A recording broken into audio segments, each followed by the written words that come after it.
Komisioni Qendror i Zgjedhjeve është në pritje të përfundimit të shqyrtimit të ankesave për administrimin e numërimit në qendrën e numërimit dhe rezultateve, të plotfuqishmërisë së vendimeve, si dhe të zbatimit të tyre, nëse këto vendime e detyrojnë ndonjë gjë Komisionin Qendror të Zgjedhjeve. Vetëm pas kësaj, KQZ do të procedojë me shpalljen e rezultatit përfundimtar.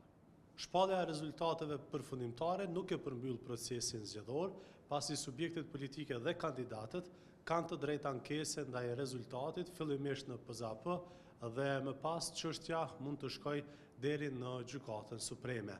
KQZ është obliguar që të pres këto vendime, të zbatojë ato dhe vetëm pas kësaj të procedojë me certifikimin e rezultateve përfundimtare dhe njëkohësisht përmbylljen e procesit zgjedhor.